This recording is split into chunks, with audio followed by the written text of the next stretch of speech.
Part of our lives and our own call to mission and ministry.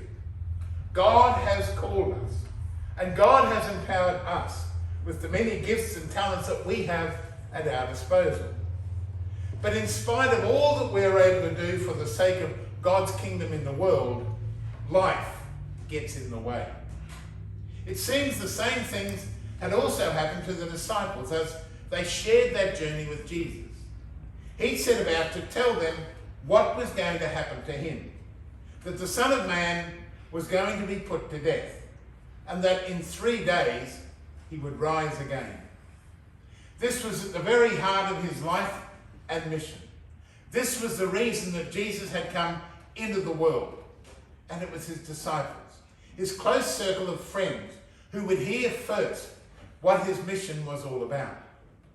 But the disciples were busy at that point in time.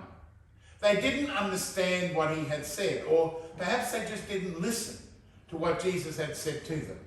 They had their own important matters to discuss, and this they did. The disciples were jockeying for positions.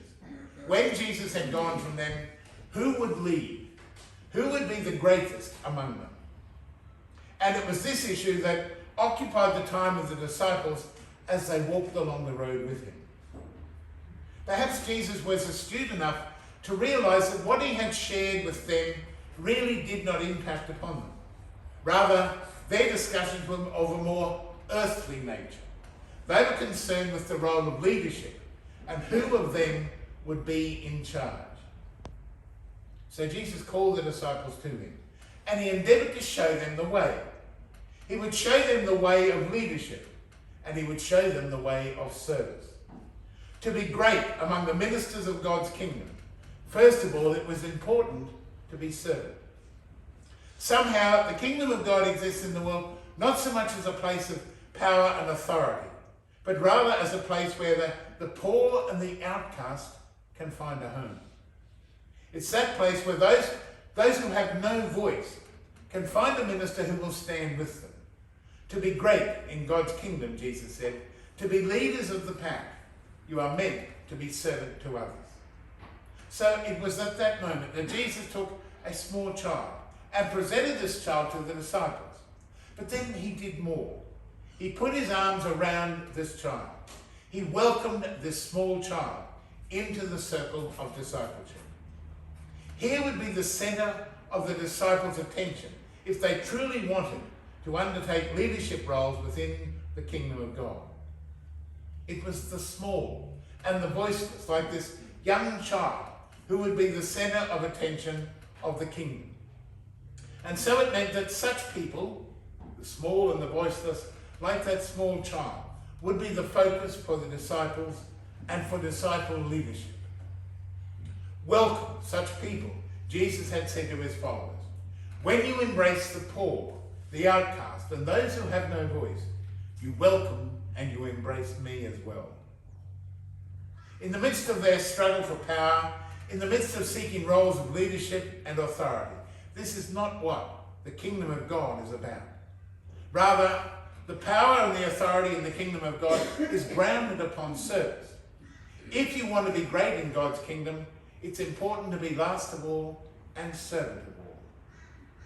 It seems the world in which we live has not really changed since those days when power and authority were the ideals towards which people would aspire.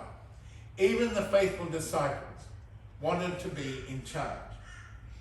And as we look around the world today, there always seems to be a constant struggle for power and authority. Someone wants to be Prime Minister. Someone wants to be President. And others just want to be boss of millions of people for life. But in the midst of this desire for power, the words that Jesus had spoken so long ago still echo in our ears as people of faith. Power and authority, Jesus had said, exists in those who are last of all and servant of all. That perhaps is meant to be our mission as people of faith, our purpose in life. Rather than seeking those places of power and authority, it's so much more important for us to endeavour to welcome, to reach out to the poor, the outcast, and those who have no voice.